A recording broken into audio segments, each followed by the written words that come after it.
ಸ್ನೇಹಿತರೆ, ಆರೋಗ್ಯದ ವಿಷಯಕ್ಕೆ ಬಂದರೆ ನಾನು ನಿಮಗೆ ಒಂದು ಮಾತು ಹೇಳ್ತೀನಿ. ಇದಕ್ಕೆ ತಕ್ಷಣ ಸಿಗುವಂತಹ ಯಾವುದೇ ಪರಿಹಾರವಿಲ್ಲ.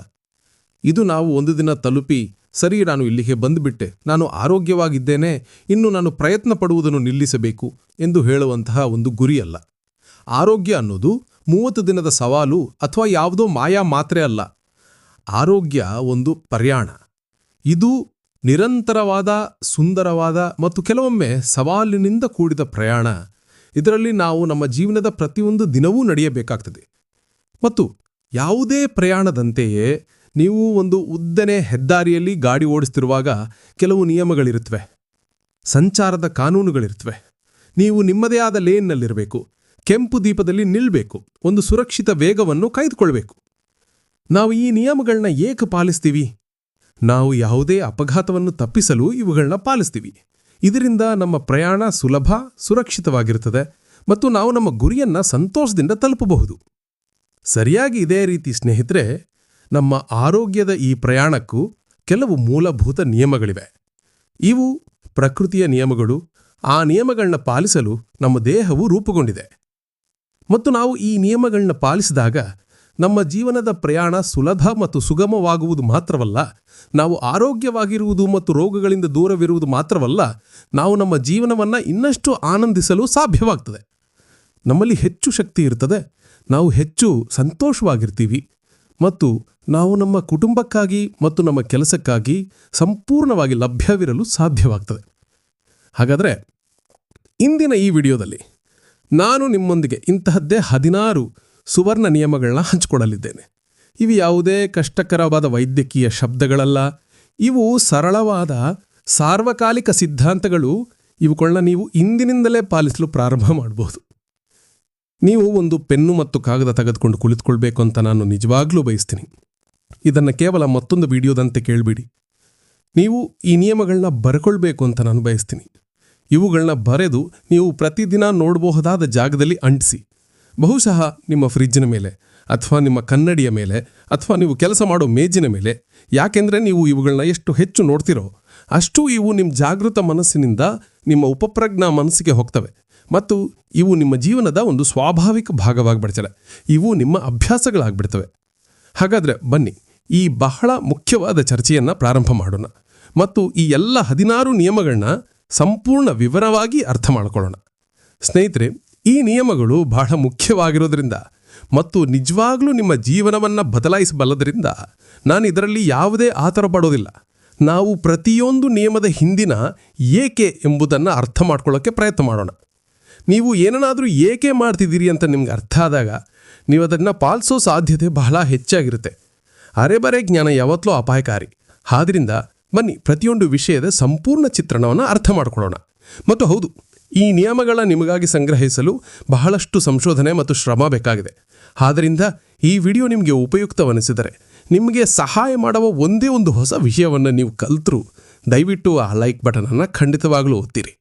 ಮತ್ತು ಅದಕ್ಕಿಂತ ಮುಖ್ಯವಾಗಿ ನೀವು ಕಾಳಜಿ ವಹಿಸುವ ಪ್ರತಿಯೊಬ್ಬ ವ್ಯಕ್ತಿಯೊಂದಿಗೆ ಇದನ್ನು ಹಂಚಿಕೊಳ್ಳಿ. ನಿಮ್ಮ ಒಂದು ಶೇರು ಬೇರೊಬ್ಬರ ಆರೋಗ್ಯಕರ ಪ್ರಯಾಣದ ಪ್ರಾರಂಭವಾಗಬಹುದು. ಬನ್ನಿ ಮೊದಲ ನಿಯಮದಿಂದ ಪ್ರಾರಂಭ ಮಾಡೋಣ. ಒಂದು ಚಿಕ್ಕ ಬದಲಾವಣೆ. ಇದನ್ನು ನೀವು ಇಂದು ನಿಮ್ಮ ಅಡುಗೆ ಮನೆಯಲ್ಲಿ ಮಾಡಬಹುದು. ಮೊದಲ ನಿಯಮವೆಂದರೆ, ನೀವು ನಿಮ್ಮ ಊಟದಲ್ಲಿ ಯಾವಾಗಲೂ ಸೈಂಧವ ಲವಣ ಅಥವಾ ಪಿಂಕ್ ಹಿಮಾಲಯನ್ ಉಪ್ಪನ್ನು ಬಳಸಬೇಕು. ನೀವು ಈಗ ಯೋಚಿಸುತ್ತಿರಬಹುದು, ನನ್ನ ಪ್ರತಿದಿನದ ಬಿಳಿ ಟೇಬಲ್ ಉಪ್ಪಿನಲ್ಲಿ ಏನು ತೊಂದರೆ ಇದೆ? ಸ್ನೇಹಿತರೆ, ಆ ಹೊಳೆಯುವ ಬಿಳಿ ಉಪ್ಪು ಯಾವುದನ್ನು ನೀವು ಪ್ಯಾಕೆಟ್ನಲ್ಲಿ ಖರೀದಿಸುತ್ತೀರೋ ಅದು ಬಹಳಷ್ಟು ಸಂಸ್ಕರಿಸಲ್ಪಟ್ಟಿರುತ್ತದೆ. ಇದನ್ನು ಬ್ಲೀಚ್ ಮಾಡಲಾಗುತ್ತದೆ ಮತ್ತು ಇದು ಸುಲಭವಾಗಿ ಹರಿಯಲು ಇದರಲ್ಲಿ ಗಂಟು ಕಟ್ಟುವುದನ್ನು ತಡೆಯುವ ವಸ್ತುಗಳನ್ನು ಬೆರೆಸಲಾಗುತ್ತದೆ. ಈ ಆಳವಾದ ಸಂಸ್ಕರಣೆಯ ಸಮಯದಲ್ಲಿ ಇದರಲ್ಲಿರುವ ಎಲ್ಲಾ ನೈಸರ್ಗಿಕ ಪ್ರಯೋಜನಕಾರಿ ಖನಿಜಗಳು ಹೊರಟು ಹೋಗುತ್ತವೆ ಮತ್ತು ಕೊನೆಗೆ ಉಳಿಯುವುದು ಕೇವಲ ಬಹುತೇಕ ಶುದ್ಧ ಸೋಡಿಯಂ ಕ್ಲೋರೈಡ್. ಇದೇ ಆ ಉಪ್ಪು. ಇದನ್ನು ಹೆಚ್ಚಾಗಿ ತಿಂದಾಗ ನಿಮ್ಮ ದೇಹವು ನೀರನ್ನು ಹಿಡಿದಿಟ್ಟುಕೊಳ್ಳಲು ಪ್ರಾರಂಭಿಸುತ್ತದೆ. ಇದರಿಂದಾಗಿ ಊತ ಮತ್ತು ಉಬ್ಬರಿಸಿದಂತೆ ಅನಿಸುತ್ತದೆ. ಇದನ್ನೇ ನಾವು ನೀರು ಹಿಡಿದಿಟ್ಟುಕೊಳ್ಳುವುದು ಎಂದು ಕರೆಯುತ್ತೇವೆ. ನಿಮ್ಮ ದೇಹದಲ್ಲಿರುವ ಈ ಹೆಚ್ಚುವರಿ ನೀರು ನಿಮ್ಮ ರಕ್ತನಾಳಗಳ ಮೇಲೆ ಹೆಚ್ಚು ಒತ್ತಡವನ್ನು ಹಾಕುತ್ತದೆ. ನಿಮ್ಮ ಹೃದಯವು ಹೆಚ್ಚು ಕೆಲಸ ಮಾಡಬೇಕಾಗುತ್ತದೆ ಮತ್ತು ಇದೇ ನೇರವಾಗಿ ಅಧಿಕ ರಕ್ತದೊತ್ತಡಕ್ಕೆ ಕಾರಣವಾಗುತ್ತದೆ. ಈಗ ಸೈಂಧವ ಲವಣದ ಬಗ್ಗೆ ಮಾತನಾಡೋಣ. ಈ ಸುಂದರವಾದ ಗುಲಾಬಿ ಉಪ್ಪು ಸಂಪೂರ್ಣವಾಗಿ ನೈಸರ್ಗಿಕ ಮತ್ತು ಅಸಂಸ್ಕರಿತವಾಗಿರುತ್ತದೆ. ಇದನ್ನು ಪ್ರಾಚೀನ ಸಮುದ್ರ ತಳದಿಂದ ತೆಗೆಯಲಾಗುತ್ತದೆ ಮತ್ತು ಇದು ಶುದ್ಧವಾಗಿರುತ್ತದೆ. ಎಲ್ಲಕ್ಕಿಂತ ಒಳ್ಳೆಯ ವಿಷಯವೇನು?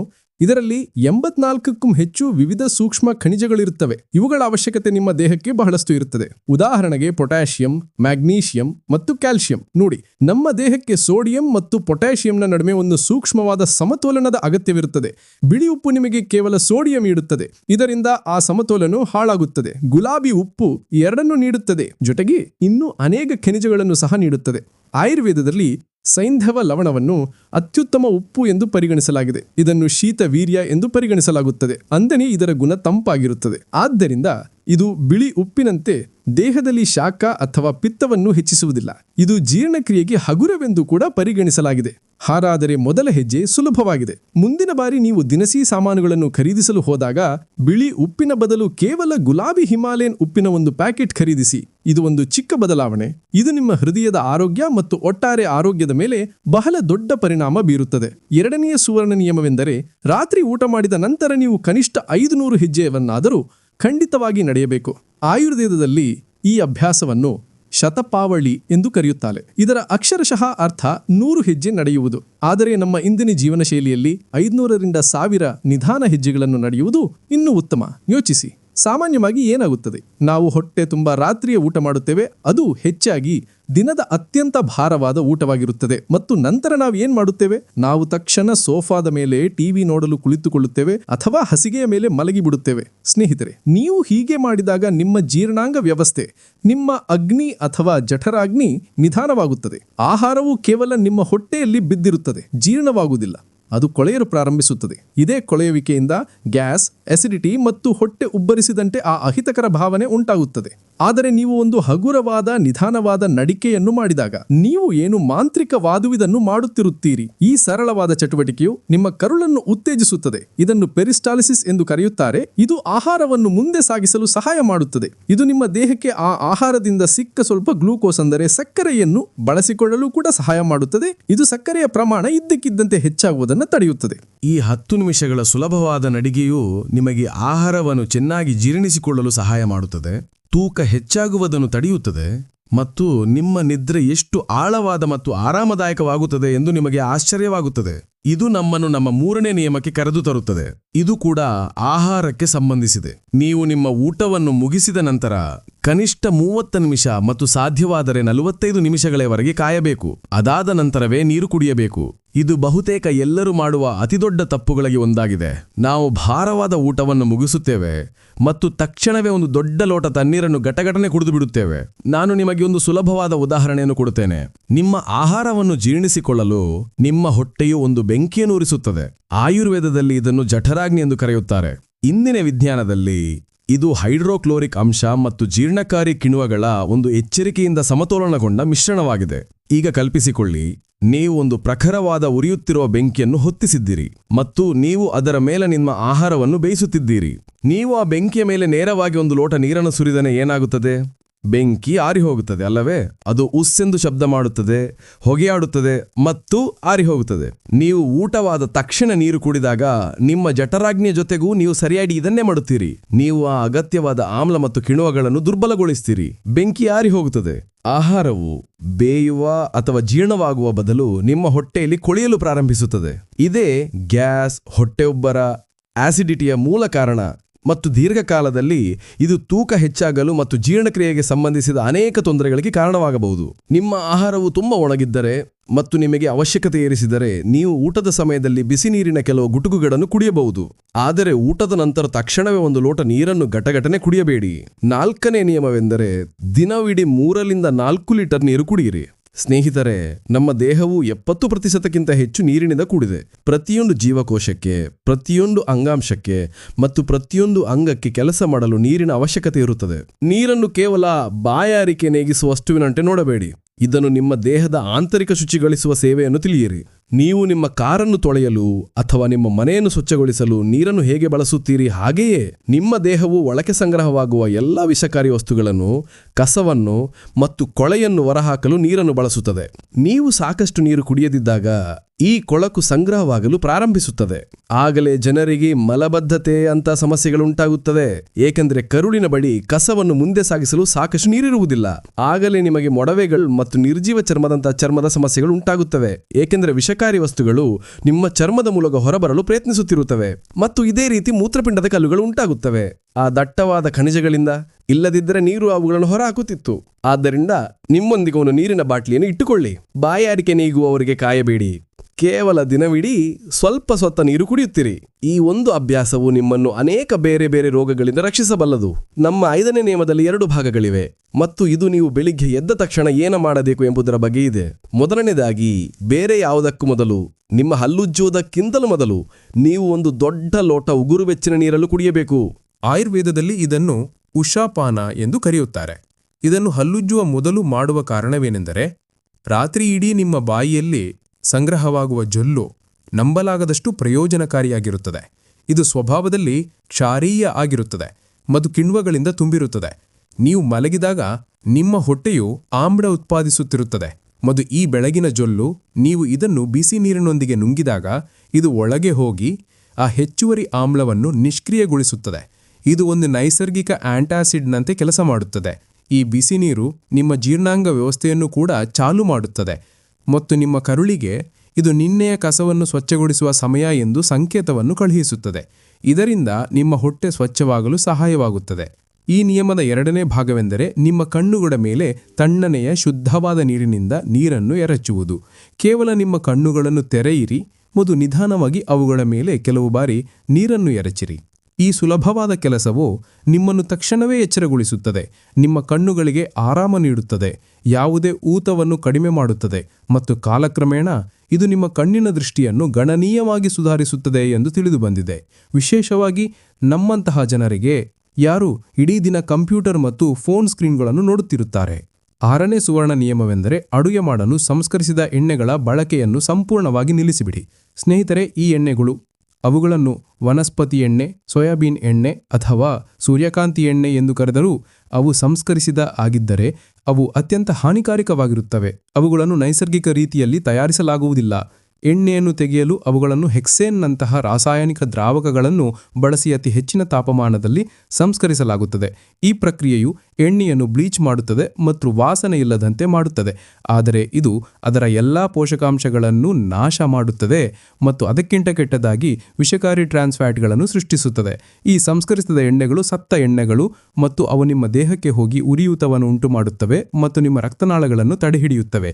ಹಾಗಾದರೆ ನೀವು ಇದರ ಬದಲು ಏನನ್ನು ಬಳಸಬೇಕು?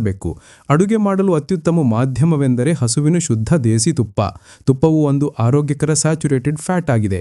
ಇದರ ಸ್ಮೋಕ್ ಪಾಯಿಂಟ್ ಬಹಳ ಹೆಚ್ಚಾಗಿರುತ್ತದೆ, ಅಂದರೆ ಬಿಸಿ ಮಾಡಿದಾಗ ಇದು ಸುಡುವುದಿಲ್ಲ ಮತ್ತು ವಿಷಕಾರಿಯಾಗುವುದಿಲ್ಲ. ಇದರಲ್ಲಿ ಬ್ಯೂಟಿರಿಕ್ ಆಸಿಡ್ ಇರುತ್ತದೆ ಮತ್ತು ಇದು ನಿಮ್ಮ ಕರುಳಿನ ಪದರನ್ನು ಸರಿಪಡಿಸುತ್ತದೆ ಮತ್ತು ಇದು ಎ, ಡಿ, ಇ ಮತ್ತು ಕೆ ನಂತಹ ಕೊಬ್ಬಿನಲ್ಲಿ ಕರಗುವ ವೈಟಮಿನ್ಗಳಿಂದ ತುಂಬಿರುತ್ತದೆ. ಆಯುರ್ವೇದವು ತುಪ್ಪವನ್ನು ಒಂದು ಅನುಪಾನ ಅಥವಾ ವಾಹಕ ಎಂದು ಪರಿಗಣಿಸುತ್ತದೆ, ಅಂದರೆ ನೀವು ಇದರಲ್ಲಿ ಬೇಯಿಸುವ ಆಹಾರದಿಂದ ಪೋಷಕಾಂಶಗಳನ್ನು ಹೀರಿಕೊಳ್ಳಲು ಇದು ನಿಮ್ಮ ದೇಹಕ್ಕೆ ಸಹಾಯ ಮಾಡುತ್ತದೆ. ನೀವು ತುಪ್ಪದ ಖರ್ಚನ್ನು ನಿಭಾಯಿಸಲು ಸಾಧ್ಯವಾಗದಿದ್ದರೆ ಅಥವಾ ಅದನ್ನು ಬಳಸಲು ಬಯಸದಿದ್ದರೆ ನಿಮ್ಮ ಮುಂದಿನ ಅತ್ಯುತ್ತಮ ಆಯ್ಕೆಗಳೆಂದರೆ ಅಸಂಸ್ಕರಿಸಿದ ಗಾಣದಿಂದ ತೆಗೆದ ಎಣ್ಣೆಗಳು. ಕಚ್ಚಿ ಘಾನಿ ಅಂದರೆ ಗಾಣದಿಂದ ತೆಗೆದ ಎಂಬ ಶಬ್ದವನ್ನು ನೋಡಿ. ನೀವು ಗಾಣದಿಂದ ತೆಗೆದ ಸಾಸಿವೆ ಎಣ್ಣೆ, ಕೊಬ್ಬರಿ ಎಣ್ಣೆ ಅಥವಾ ಎಳ್ಳೆಣ್ಣೆಯನ್ನು ಬಳಸಬಹುದು. ಆದರೆ ದಯವಿಟ್ಟು ನಿಮ್ಮ ಅಡುಗೆ ಮನೆಯಿಂದ ಆ ಸಂಸ್ಕರಿಸಿದ ಎಣ್ಣೆಯ ಆ ಪ್ಲಾಸ್ಟಿಕ್ ಬಟಲನ್ನು ಹೊರಗೆ ಎಸೆಯುವುದಾಗಿ ನಿಮಗೆ ನೀವೇ ಮಾತು ಕೊಡಿ. 7ನೇ ನಿಯಮ ಸ್ನೇಹಿತರೆ, ನಿಮ್ಮ ತಟ್ಟೆಯನ್ನು ಸಾಧ್ಯವಾದಷ್ಟು ಬಣ್ಣಬಣ್ಣದ ಮಾಡಿ. ನೀವು ಕಾಮನಬಿಲ್ಲನ್ನು ತಿನ್ನಬೇಕು ಎಂದು ನಾನು ಬಯಸುತ್ತೇನೆ. ಪ್ರಕೃತಿ ಬಹಳ ಬುದ್ಧಿವಂತೆಯಾಗಿದೆ. ಅದು ನಮಗೆ ಇಷ್ಟೊಂದು ಬೇರೆ ಬೇರೆ ಬಣ್ಣಗಳ ಹಣ್ಣುಗಳು ಮತ್ತು ತರಕಾರಿಗಳನ್ನು ನೀಡಿದೆ ಮತ್ತು ಪ್ರತಿಯೊಂದು ಬಣ್ಣವೂ ಪೋಷಕಾಂಶಗಳು ಮತ್ತು ಆಂಟಿಆಕ್ಸಿಡೆಂಟ್ಗಳ ಒಂದು ಪ್ರತ್ಯೇಕ ಗುಂಪನ್ನು ಸೂಚಿಸುತ್ತವೆ. ನೀವು ಕೇವಲ ಕಂದು ಅಥವಾ ತಿಳಿ ಬಣ್ಣದ ಆಹಾರವನ್ನು ತಿಂದಾಗ, ಉದಾಹರಣೆಗೆ ಕೇವಲ ರೊಟ್ಟಿ, ಅನ್ನ ಮತ್ತು ಆಲೂಗಡ್ಡೆ, ಆಗ ನೀವು ಆರೋಗ್ಯದ ಈ ಅದ್ಭುತವಾದ ನಿಧಿಯನ್ನು ಕಳೆದುಕೊಳ್ಳುತ್ತಿರುತ್ತೀರಿ. ಉದಾಹರಣೆಗೆ ಟೊಮ್ಯಾಟೊ, ದಾಳಿಂಬೆ ಮತ್ತು ಕಲ್ಲಂಗಡಿಯಂತಹ ಕೆಂಪು ಆಹಾರ ಪದಾರ್ಥಗಳಲ್ಲಿ ಲೈಕೋಪಿನ್ ಇರುತ್ತದೆ. ಇದು ನಿಮ್ಮ ಹೃದಯದ ಆರೋಗ್ಯಕ್ಕೆ ಬಹಳ ಒಳ್ಳೆಯದು. ಕ್ಯಾರೆಟ್, ಕುಂಬಳಕಾಯಿ ಮತ್ತು ಪಪ್ಪಾಯಿಯಂತಹ ಕಿತ್ತಳೆ ಮತ್ತು ಹಳದಿ ಆಹಾರ ಪದಾರ್ಥಗಳು ಬೀಟಾ ಕ್ಯಾರೋಟಿನ್ ಮತ್ತು ವಿಟಮಿನ್ ಸಿ ಯಿಂದ ತುಂಬಿರುತ್ತವೆ. ಇವು ನಿಮ್ಮ ರೋಗನಿರೋಧಕ ಶಕ್ತಿಯನ್ನು ಹೆಚ್ಚಿಸುತ್ತವೆ ಮತ್ತು ನಿಮ್ಮ ಕಣ್ಣಿನ ದೃಷ್ಟಿಗೆ ಬಹಳ ಒಳ್ಳೆಯದು. ಪಾಲಕ್, ಬ್ರೊಕೋಲಿ ಮತ್ತು ಎಲ್ಲಾ ಎಲೆಗಳ ತರಕಾರಿಗಳಂತಹ ಹಸಿರು ಆಹಾರ ಪದಾರ್ಥಗಳು ಕ್ಲೋರೋಫಿಲ್, ಫೋಲೇಟ್ ಮತ್ತು ಕಬ್ಬಿಣದಂಶದಿಂದ ತುಂಬಿರುತ್ತವೆ. ಇವು ನಿಮ್ಮ ರಕ್ತವನ್ನು ಶುದ್ಧೀಕರಿಸುತ್ತವೆ ಮತ್ತು ನಿಮ್ಮ ದೇಹವನ್ನು ನಿರ್ವಿಷಗೊಳಿಸುತ್ತವೆ. ಬ್ಲೂಬೆರಿ, ನೇರಳೆ ಹಣ್ಣು ಮತ್ತು ಬದನೆಕಾಯಿಯಂತಹ ನೀಲಿ ಮತ್ತು ನೇರಳೆ ಆಹಾರ ಪದಾರ್ಥಗಳಲ್ಲಿ ಆಂಥೋಸಯನಿನ್ಗಳಿರುತ್ತವೆ. ಇವು ಶಕ್ತಿಯುತವಾದ ಆಂಟಿ ಆಕ್ಸಿಡೆಂಟ್ಗಳಾಗಿವೆ. ಇವು ನಿಮ್ಮ ಮೆದುಳನ್ನು ರಕ್ಷಿಸುತ್ತವೆ ಮತ್ತು ವಯಸ್ಸಾಗುವುದರ ವಿರುದ್ಧ ಹೋರಾಡುತ್ತವೆ. ಹಾಗಾಗಿ ಇದನ್ನೊಂದು ಆಟವನ್ನಾಗಿ ಮಾಡಿಕೊಳ್ಳಿ. ನಿಮ್ಮ ಮಧ್ಯಾಹ್ನದ ಊಟದ ತಟ್ಟೆಯನ್ನು ನೋಡಿ. ನಿಮಗೆ ಕನಿಷ್ಠ 3 ಬೇರೆ ಬೇರೆ ಬಣ್ಣಗಳು ಕಾಣಿಸುತ್ತಿವೆಯೇ? ಇಲ್ಲದಿದ್ದರೆ ಕತ್ತರಿಸಿದ ಕ್ಯಾರೆಟ್ ಅಥವಾ ಸ್ವಲ್ಪ ಪಾಲಕ್ ಅಥವಾ ಟೊಮ್ಯಾಟೊದ ಕೆಲವು ತುಂಡುಗಳನ್ನು ಸೇರಿಸಿ. ನಿಮ್ಮ ದೇಹವು ಬೆಳೆಯಲು ಮತ್ತು ಸಮೃದ್ಧವಾಗಿರಲು ಬೇಕಾದ ಎಲ್ಲ ರೀತಿಯ ವಿಟಮಿನ್ಗಳು ಮತ್ತು ಖನಿಜಗಳು ನಿಮ್ಮಡಿ ಸಿಗುತ್ತಿವೆ ಎಂದು ಖಚಿತಪಡಿಸಿಕೊಳ್ಳಲು ಇದು ಅತ್ಯಂತ ಸುಲಭವಾದ ಮಾರ್ಗವಾಗಿದೆ. ನಮ್ಮ 8ನೇ ನಿಯಮವು ಹಿಂದಿನ ನಿಯಮದ ವಿಸ್ತರಣೆಯಾಗಿದೆ ಮತ್ತು ಅದು ಬಿಳಿ ವಸ್ತುಗಳಿಂದ ದೂರವಿರುವುದು, ಅಥವಾ ನಾನು ಅವುಗಳನ್ನು ಕರೆಯಲು ಇಷ್ಟಪಡುವಂತೆ 3 ಬಿಳಿ ವಿಷಗಳು. ಅವುಗಳೆಂದರೆ ಬಿಳಿ ಸಕ್ಕರೆ, ಬಿಳಿ ಹಿಟ್ಟು ಅಂದರೆ ಮೈದಾ ಮತ್ತು ಸಂಸ್ಕೃತಿಸಿದ ಬಿಳಿ ಉಪ್ಪು. ಅದರ ಬಗ್ಗೆ ನಾವೀಗಾಗಲೇ ಮಾತನಾಡಿದ್ದೇವೆ. ಬನ್ನಿ ಸಕ್ಕರೆ ಮತ್ತು ಮೈದಾದ ಬಗ್ಗೆ ಮಾತನಾಡೋಣ. ಈ ವಸ್ತುಗಳನ್ನು ಎಷ್ಟರ ಮಟ್ಟಿಗೆ ಸಂಸ್ಕರಿಸಲಾಗುತ್ತದೆ ಅಂದರೆ ಅವುಗಳಲ್ಲಿ ಶೂನ್ಯ ಪೋಷಕಾಂಶಗಳಿರುತ್ತವೆ. ಇವು ಕೇವಲ ಖಾಲಿ ಕ್ಯಾಲರಿಗಳು. ಬಿಳಿ ಸಕ್ಕರೆ ಇದು ನಿಮ್ಮ ಸಿಹಿ ತಿಂಡಿಗಳು, ತಂಪು ಪಾನೀಯಗಳು ಮತ್ತು ಸಂಸ್ಕೃತಿಸಿದ ಆಹಾರದಲ್ಲಿ ಕಂಡುಬರುತ್ತದೆ. ಇದು ನಿಮ್ಮ ರಕ್ತದಲ್ಲಿನ ಸಕ್ಕರೆಯ ಪ್ರಮಾಣವನ್ನು ಹೆಚ್ಚಿಸುವುದನ್ನು ಬಿಟ್ಟು ಬೇರೇನು ಮಾಡುವುದಿಲ್ಲ. ಇದು ನಿಮ್ಮ ದೇಹವನ್ನು ಇನ್ಸುಲಿನ್ ಅಂದರೆ ಕೊಬ್ಬನ್ನು ಸಂಗ್ರಹಿಸುವ ಹಾರ್ಮೋನ್ ಅನ್ನು ಬಿಡುಗಡೆ ಮಾಡಲು ಒತ್ತಾಯಿಸುತ್ತದೆ. ಕಾಲಕ್ರಮೇಣ ಇದು ಇನ್ಸುಲಿನ್ ಪ್ರತಿರೋಧಕ್ಕೆ ಮತ್ತು ಟೈಪ್ 2 ಮಧುಮೇಹಕ್ಕೆ ಕಾರಣವಾಗುತ್ತದೆ. ಇದು ನಿಮ್ಮ ಕರುಳಿನಲ್ಲಿರುವ ಕೆಟ್ಟ ಬ್ಯಾಕ್ಟೀರಿಯಾಗಳಿಗೂ ಆಹಾರ ನೀಡುತ್ತದೆ. ಬಿಳಿ ಹಿಟ್ಟು ಅಥವಾ ಮೈದಾ ಇದು ನಿಮ್ಮ ಬಿಳಿ ಬ್ರೆಡ್, ಬಿಸ್ಕೆಟ್ಗಳು ಮತ್ತು ನೂಡಲ್ಸ್ಗಳಲ್ಲಿ ಇರುತ್ತದೆ. ಇದು ಇನ್ನೂ ಕೆಟ್ಟದ್ದು. ಇದರಿಂದ ಎಲ್ಲ ನಾರಿನಂಶವನ್ನು ತೆಗೆದುಹಾಕಲಾಗಿರುತ್ತದೆ. ನೀವು ಇದನ್ನು ತಿಂದಾಗ ಇದು ನಿಮ್ಮ ಕರುಳಿನಲ್ಲಿ ಒಂದು ಜಿಗಿಟಾದ ಅಂಟಿನಂತಹ ವಸ್ತುವಾಗಿ ಬದಲಾಗುತ್ತದೆ. ಇದು ನಿಮ್ಮ ವ್ಯವಸ್ಥೆಯನ್ನು ತಡೆಹಿಡಿಯುತ್ತದೆ ಮತ್ತು ಗಂಭೀರವಾದ ಮಲಬದ್ಧತೆಯನ್ನು ಉಂಟು ಮಾಡುತ್ತದೆ. ಇದು ನಿಮ್ಮ ರಕ್ತದಲ್ಲಿನ ಸಕ್ಕರೆಯ ಪ್ರಮಾಣವನ್ನು ಶುದ್ಧ ಸಕ್ಕರೆಯಷ್ಟೇ ವೇಗವಾಗಿ ಹೆಚ್ಚಿಸುತ್ತದೆ. ಈ ಬಿಳಿ ಆಹಾರ ಪದಾರ್ಥಗಳು ಸ್ಥೂಲಕಾಯ, ಮಲಬದ್ಧತೆ ಮತ್ತು ಜೀವನ ಶೈಲಿಯ ಸಂಬಂಧಿಸಿದ ಅನೇಕ ರೋಗಗಳಿಗೆ ಮುಖ್ಯ ಕಾರಣವಾಗಿವೆ. ಸಕ್ಕರೆಯ ಬದಲು ನೈಸರ್ಗಿಕ ಬೆಲ್ಲ ಅಥವಾ ಖರ್ಜೂರವನ್ನು ಆರಿಸಿ. ಬಿಳಿ ಹಿಟ್ಟಿನ ಬದಲು ಪೂರ್ಣ ಗೋಧಿ ಹಿಟ್ಟನ್ನು ಬಳಸಿ, ಅಥವಾ ಅದಕ್ಕಿಂತ ಉತ್ತಮವಾಗಿ ನಿಮ್ಮ ಆಹಾರದಲ್ಲಿ ಜೋಳ, ಸಜ್ಜೆ ಮತ್ತು ರಾಗಿಯಂತಹ ಸಿರಿಧಾನ್ಯಗಳನ್ನು ಸೇರಿಸಲು ಪ್ರಾರಂಭಿಸಿ. 9ನೇ ನಿಯಮವು ನಿಮ್ಮ ರಾತ್ರಿಯ ಊಟದ ಬಗ್ಗೆ ಇದೆ. ನೀವು ರಾತ್ರಿಯಲ್ಲಿ 3 ನಿರ್ದಿಷ್ಟ ವಸ್ತುಗಳನ್ನು ತಿನ್ನುವುದನ್ನು ತಪ್ಪಿಸಬೇಕು: ಮೊಸರು, ರಾಜ್ಮಾ ಮತ್ತು ಅನ್ನ. ಇದು ನೇರವಾಗಿ ಆಯುರ್ವೇದದ ಜ್ಞಾನದಿಂದ ಬಂದಿದೆ.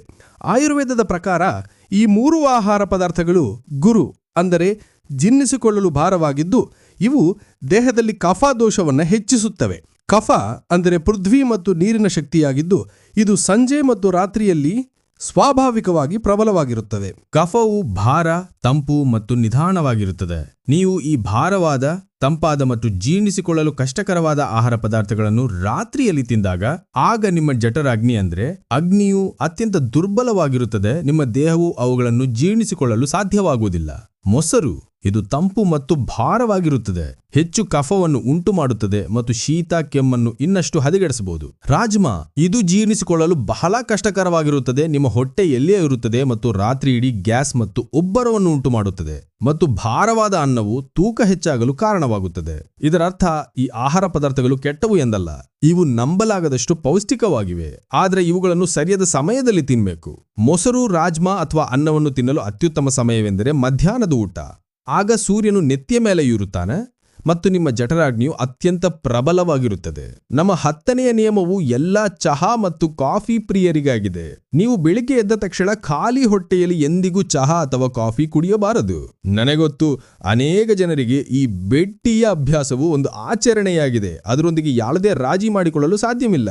ಆದರೆ ಸ್ನೇಹಿತರೆ, ಇದು ನಿಮ್ಮ ಹೊಟ್ಟೆಗೆ ನೀವು ಮಾಡಬಹುದಾದ ಅತ್ಯಂತ ಕೆಟ್ಟ ಕೆಲಸಗಳಲ್ಲಿ ಒಂದಾಗಿದೆ. ನಿಮ್ಮ ಹೊಟ್ಟೆಯು ರಾತ್ರಿ ಇಡೀ ಖಾಲಿಯಾಗಿದೆ ಮತ್ತು ಅದರಲ್ಲಿ ಆಮ್ಲ ಪ್ರಮಾಣ ಬಹಳ ಹೆಚ್ಚಾಗಿದೆ.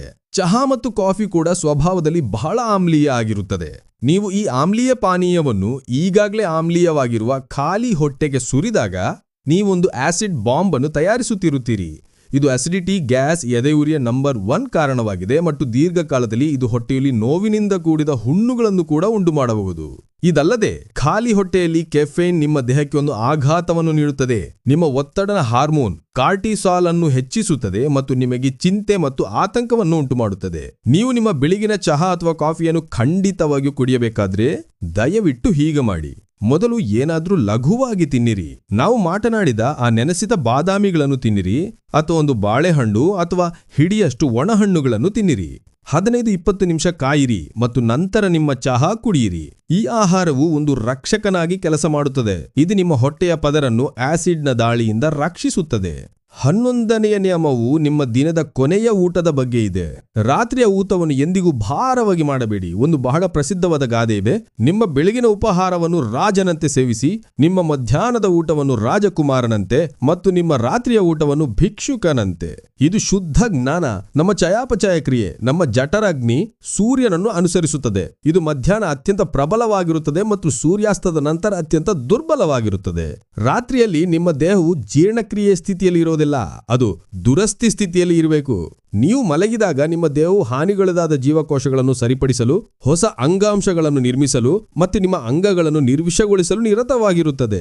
ಇದು ಅದರ ಅಗತ್ಯದ ನಿರ್ವಹಣೆಯ ಸಮಯವಾಗಿದೆ. ಆದರೆ ನೀವು ತುಂಬಾ ಭಾರವಾದ ರಾತ್ರಿ ಊಟವನ್ನು ಮಾಡಿದರೆ, ಅದರಲ್ಲಿ ಬಹಳಷ್ಟು ರೊಟ್ಟಿಗಳು, ಅನ್ನ ಮತ್ತು ಎಣ್ಣೆಯುಕ್ತ ತರಕಾರಿಗಳಿದ್ರೆ, ನಿಮ್ಮ ದೇಹವು ತನ್ನ ಎಲ್ಲಾ ಶಕ್ತಿಯನ್ನು ಬೇರೆಡೆಗೆ ತಿರುಗಿಸಬೇಕಾಗುತ್ತದೆ. ದುರಸ್ತಿ ವಿವಾಚ ಮಾಡಿದರೆ ಅದು ಭಾರವಾದ ಆಹಾರವನ್ನು ಜೀರ್ಣಿಸಿಕೊಳ್ಳುವ ಪ್ರಯತ್ನದಲ್ಲಿ ಇಡೀ ರಾತ್ರಿಯನ್ನು ಕಳೆಯುವಂತೆ ಒತ್ತಾಯಿಸಲ್ಪಡುತ್ತದೆ.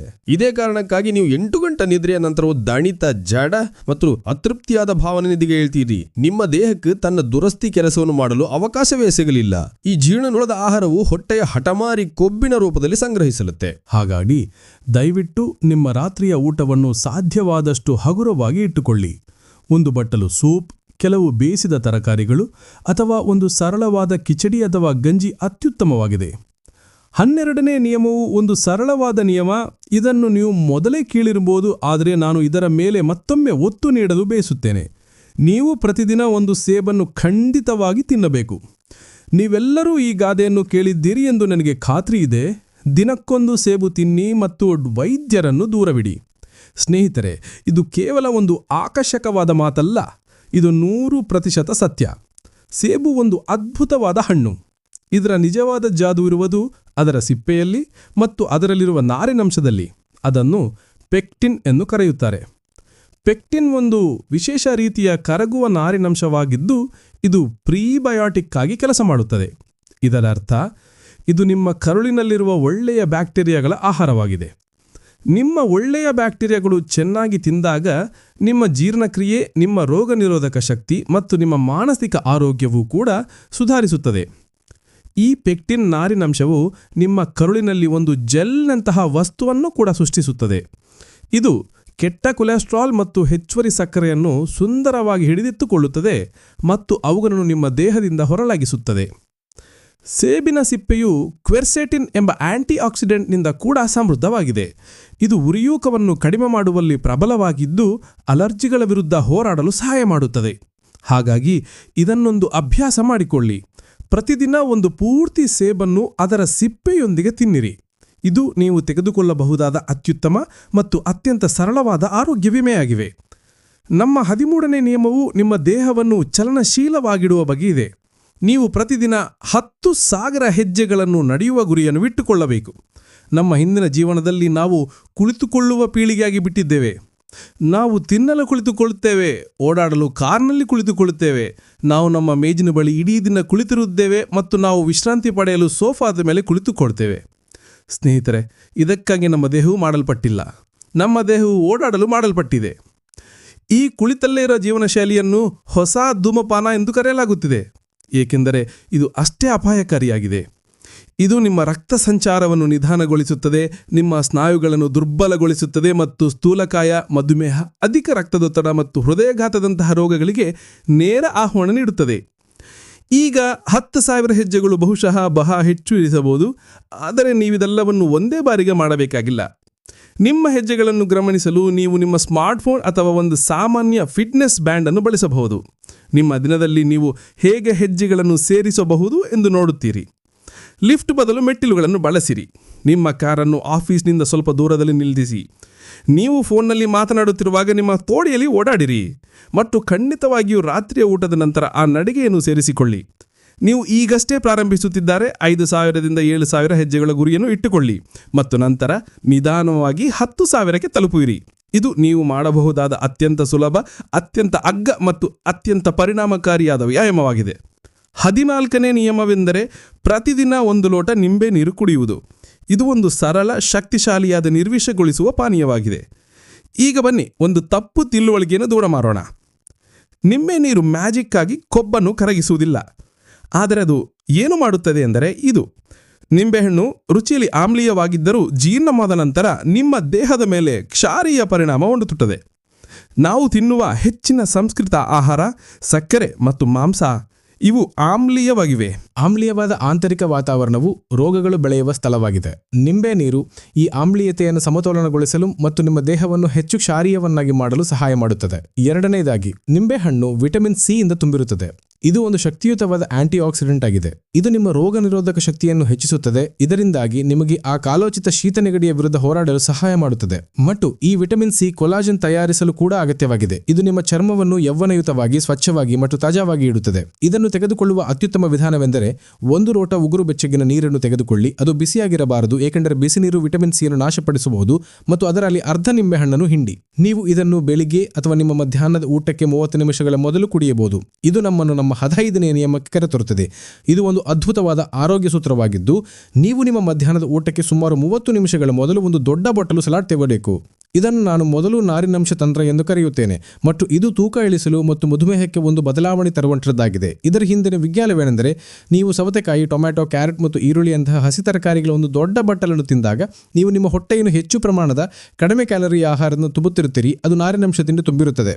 ಈ ನಾರಿನಂಶವು ನಿಮ್ಮ ಹೊಟ್ಟೆಯನ್ನು ಮೊದಲು ತಲುಪುತ್ತದೆ. ನೀವು ನಿಮ್ಮ ಮುಖ್ಯ ಊಟವಾದ ರೊಟ್ಟಿ ಮತ್ತು ಅನ್ನವನ್ನು ತಿನ್ನಲು ಕುಳಿತುಕೊಳ್ಳುವಷ್ಟರಲ್ಲಿ ನೀವು ಈಗಾಗಲೇ ಸ್ವಲ್ಪ ಹೊಟ್ಟೆ ತುಂಬಿದಂತೆ ಭಾವಿಸುತ್ತೀರಿ. ಆದ್ದರಿಂದ ನೀವು ಸ್ವಾಭಾವಿಕವಾಗಿ ಕಡಿಮೆ ತಿನ್ನುತ್ತೀರಿ. ಆದರೆ ನಿಜವಾದ ಜಾದು ಇಲ್ಲಿದೆ. ನಿಮ್ಮ ಹೊಟ್ಟೆಯಲ್ಲಿರುವ ಆ ನಾರಿನಂಶವು ಒಂದು ಸ್ಪಾಂಜ್ ಅಥವಾ ಬಲೆಯಂತೆ ಕೆಲಸ ಮಾಡುತ್ತದೆ.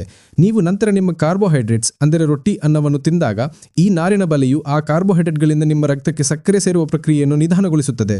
ಇದರ ಅರ್ಥ, ನಿಮ್ಮ ಊಟದ ನಂತರ ನಿಮ್ಮ ಸಕ್ಕರೆಯ ಪ್ರಮಾಣ ಇದ್ದಕ್ಕಿದ್ದಂತೆ ಹೆಚ್ಚಾಗುವುದಿಲ್ಲ, ಮತ್ತು ಸಕ್ಕರೆಯ ಪ್ರಮಾಣ ಹೆಚ್ಚಾಗದಿದ್ದರೆ ಇನ್ಸುಲಿನ್ ಕೂಡ ವೇಗವಾಗಿ ಹೆಚ್ಚಾಗುವುದಿಲ್ಲ, ಮತ್ತು ಇನ್ಸುಲಿನ್ ಹೆಚ್ಚಾಗದಿದ್ದರೆ ನಿಮ್ಮ ದೇಹಕ್ಕೆ ಕೊಬ್ಬನ್ನು ಸಂಗ್ರಹಿಸಲು ಸಂಕೇತ ಸಿಗುವುದಿಲ್ಲ. ಈ ಸರಳವಾದ ಅಭ್ಯಾಸವು ನಿಮ್ಮ ರಕ್ತದಲ್ಲಿನ ಸಕ್ಕರೆಯ ಪ್ರಮಾಣವನ್ನು ನಿಯಂತ್ರಿಸುತ್ತದೆ, ಊಟದ ನಂತರ ಬರುವ ಆ ನಿದ್ದೆ ಮತ್ತು ಜಡತ್ವವನ್ನು ಓಡಿಸುತ್ತದೆ, ಮತ್ತು ನಿಮಗೆ ಯಾವುದೇ ಪ್ರಯತ್ನವಿಲ್ಲದೆ ತೂಕ ಕಡಿಮೆ ಮಾಡಲು ಸಹಾಯ ಮಾಡುತ್ತದೆ. ಮತ್ತು ಕೊನೆಯದಾಗಿ, ನಮ್ಮ 16ನೇ ಸುವರ್ಣ ನಿಯಮವು ನೀವು ನೀರನ್ನು ಹೇಗೆ ಕುಡಿಯುತ್ತೀರಿ ಎಂಬುದರ ಬಗ್ಗೆ ಇದೆ. ನೀವು ಯಾವಾಗಲೂ ನೀರನ್ನು ಕುಳಿತುಕೊಂಡು ಕುಡಿಯಬೇಕು, ಮತ್ತು ನೀವು ಅದನ್ನು ಗುಟುಕಾಗಿ ಕುಡಿಯಬೇಕು. ಎಂದಿಗೂ ನಿಮ್ಮ ನೀರನ್ನು ನಿಂತುಕೊಂಡು ಅಥವಾ ಇಡೀ ಬಾಟಲಿಯನ್ನು ಒಂದೇ ಉಸಿನಲ್ಲಿ ಗಟಗಡನಾಗಿ ಕುಡಿಯಬೇಡಿ. ಇದು ಆಯುರ್ವೇದರ ಒಂದು ಮುಖ್ಯ ಸಿದ್ಧಾಂತವಾಗಿದೆ. ನೀವು ನಿಂತುಕೊಂಡು ನೀರನ್ನು ಗಟಗಟನಾಗಿ ಕುಡಿದಾಗ ಅದು ಒಂದು ರಭಸದಿಂದ ನಿಮ್ಮ ದೇಹದ ಮೂಲಕ ನೇರವಾಗಿ ಕೆಳಗೆ ಹೋಗುತ್ತದೆ, ನಿಮ್ಮ ಹೊಟ್ಟೆಯನ್ನು ದಾಟಿಕೊಂಡು ಮತ್ತು ನಿಮ್ಮ ಮೂತ್ರಪಿಂಡಗಳು ಮತ್ತು ಕೆಳಗಿನ ಜೀರ್ಣಾಂಗ ವ್ಯವಸ್ಥೆಗೆ ಬಲವಾಗಿ ಅಪ್ಪಳಿಸುತ್ತದೆ. ಇದು ನಿಮ್ಮ ದೇಹದ ದ್ರವದ ಸಮತೋಲನವನ್ನು ಹಾಳು ಮಾಡುತ್ತದೆ. ಆಯುರ್ವೇದವು ಈ ಅಭ್ಯಾಸವು ವಾತ ಅಸಮತೋಲನಕ್ಕೆ ದೊಡ್ಡ ಕೊಡುಗೆಯನ್ನು ನೀಡುತ್ತದೆ ಮತ್ತು ದೀರ್ಘಕಾಲದಲ್ಲಿ ಕೀಲು ನೋವು ಮತ್ತು ಸಂಧಿವಾತಕ್ಕೆ ಕಾರಣವಾಗಬಹುದು ಎಂದು ನಂಬುತ್ತದೆ. ನೀವು ಕುಳಿತುಕೊಂಡಾಗ ನಿಮ್ಮ ದೇಹವು ಆರಾಮದ ಸ್ಥಿತಿಯಲ್ಲಿರುತ್ತದೆ. ನೀವು ಗುಟುಕಾಗಿ ಕುಡಿದಾಗ ನೀವು ನೀರನ್ನು ನಿಮ್ಮ ಬಾಯಿಯ ಕ್ಷಾರೀಯ ಜೋಲಿನೊಂದಿಗೆ ಬೆರೆಯಲು ಅವಕಾಶ ಮಾಡಿಕೊಡುತ್ತೀರಿ. ಅದು ನಂತರ ನಿಮ್ಮ ಹೊಟ್ಟೆಯಲ್ಲಿನ ಆಸಿಡ್ ಅನ್ನು ಸಮತೋಲನಗೊಳಿಸಲು ಸಹಾಯ ಮಾಡುತ್ತದೆ. ಹಾಗೆ ದಯವಿಟ್ಟು ಫ್ರಿಜ್ನಲ್ಲಿದ್ದ ಕೊರೆಯುವ ತಣ್ಣನೆ ಅಥವಾ ಚಿಲ್ಡ್ ನೀರನ್ನು ಕುಡಿಯುವುದನ್ನು ತೊಲಗಿಸಿ. ಒಮ್ಮೆ ಯೋಚಿಸಿ, ನಿಮ್ಮ ದೇಹವು 98.6 ಡಿಗ್ರಿಯಲ್ಲಿದೆ. ನೀವು ಅದಕ್ಕೆ ಕೊರೆಯುವ ತಣ್ಣನೆಯ ನೀರನ್ನು ಹಾಕಿದಾಗ ನೀವು ಅದಕ್ಕೆ ಒಂದು ಆಘಾತವನ್ನು ನೀಡುತ್ತಿರುತ್ತೀರಿ. ನಿಮ್ಮ ದೇಹವು ಆ ನೀರನ್ನು ಬಳಸುವ ಮೊದಲು ಅದನ್ನು ದೇಹದ ಉಷ್ಣತೆಗೆ ಬಿಸಿ ಮಾಡಲು ಅಮೂಲ್ಯವಾದ ಶಕ್ತಿಯನ್ನು ವ್ಯರ್ಥ ಮಾಡಬೇಕಾಗುತ್ತದೆ. ಈ ಆಘಾತವು ನಿಮ್ಮ ಜಠರಾಗ್ನಿಯನ್ನು ಆರಿಸಿಬಿಡುತ್ತದೆ.